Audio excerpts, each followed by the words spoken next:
말씀이 육신이 되어 우리 가운데 사신 주님, 우리를 너무나 사랑하셔서 우리 죄 위해 묵묵히 걸으신 당신의 십자가의 길을 돌아봅니다. 세상 그 어떤 풍조보다 확연히 드러내신 말씀의 진리를 되새깁니다.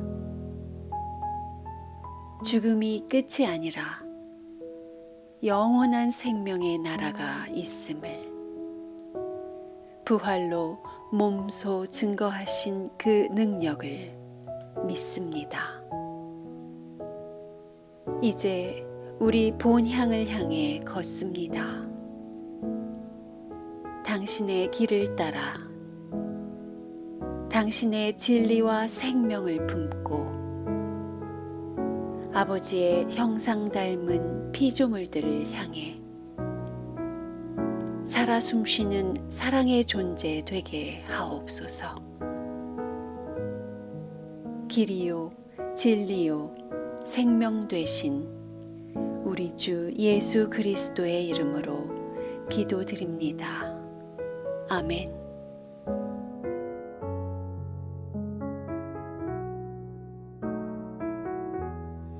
요한 공동체가 전한 거룩한 복음입니다.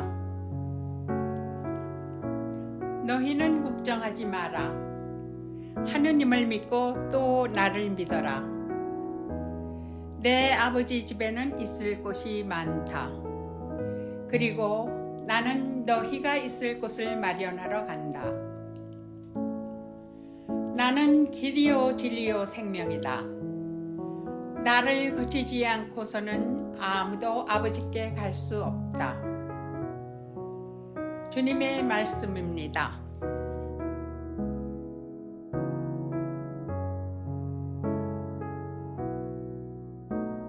할렐루야. 하나님 아버지와 우리 주 예수 그리스도로부터 오는 은혜와 평강이 이 자리에 계신 모든 분들과 함께 하시기를 바랍니다.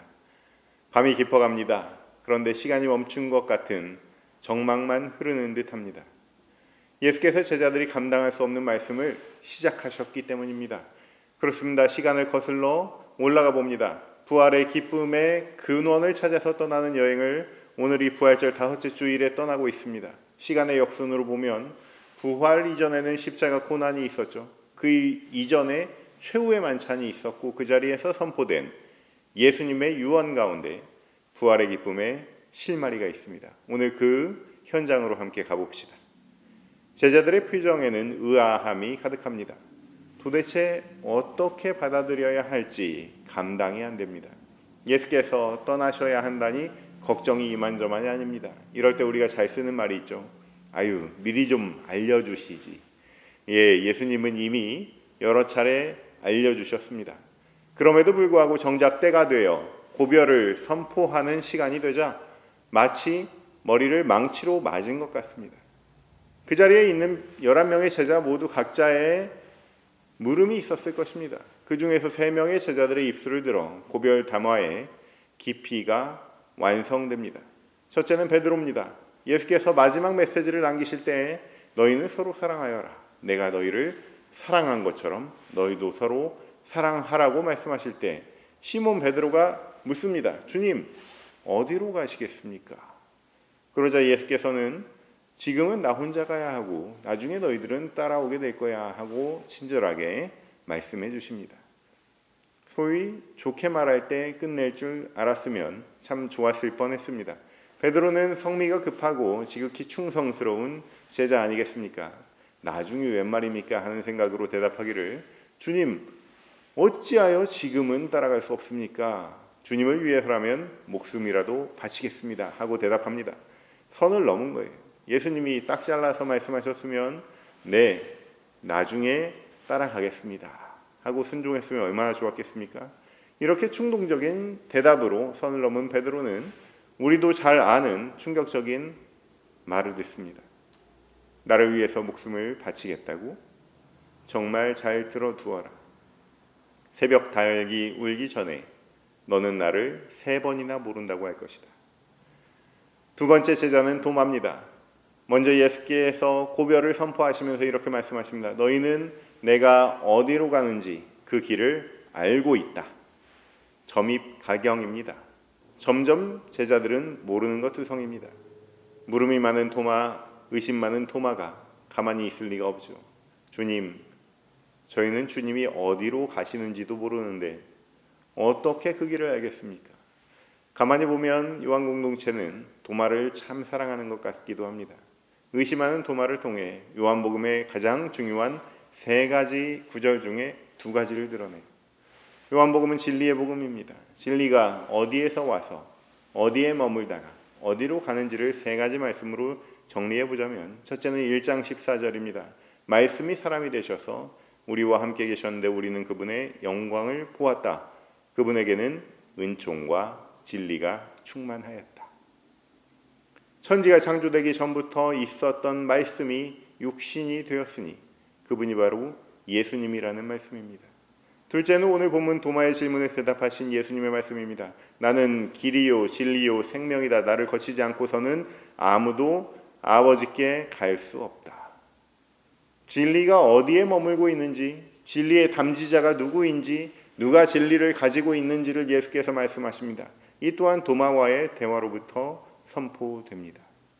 셋째로 요한복음의 핵심 구절은 부활하신 예수님을 만난 도마의 고백입니다. 나의 주님, 나의 하느님. 이렇게 요한복음은 사람들이 예수는 그리스도시며 하나님의 아들이심을 믿고 또 그렇게 믿어서 주님의 이름으로 생명을 얻게 하려는 책이기 때문에 말씀이 육신이 되심과 예수께서 길이요 진리요 생명 되심과 그 예수가 바로 하느님이심을 고백하게 한 이 3구절이 요한복음의 정수라고 할 수 있습니다. 우리가 살펴봤듯이 요한 공동체는 이 중요한 고백을 위해 도마의 입술을 2번이나 빌립니다. 이렇게 질문하는 신앙은 참 중요합니다. 요한 공동체의 시기에는 질문하는 신앙이 참 중요했습니다.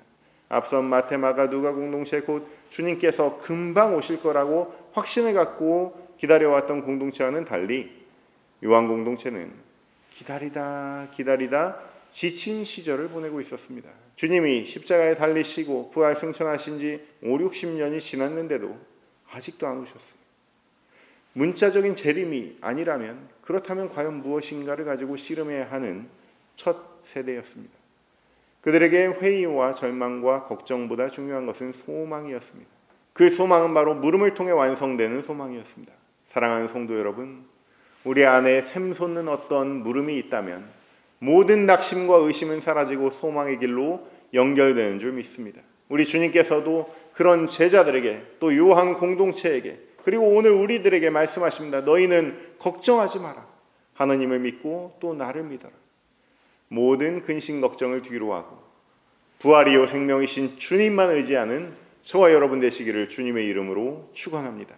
말씀대로 순종하는 믿음의 공동체에게는 우리 주님이 주시는 참된 행복과 기쁨의 축복을 더하여 주실 줄로 믿습니다. 이제 3번째 등장하는 인물은 빌립입니다. 빌립은 영리합니다. 오병이어 사건 때도 어떻게 5,000명을 먹일 방법이 없겠냐? 예수님이 누구한테 물어보시냐면 빌립에게 물어보십니다. 빌립은 일이 되게 하는 사람입니다. 그런데 안 되면 안 된다고 말씀드릴 수도 있는 제자가 바로 빌립이었어요.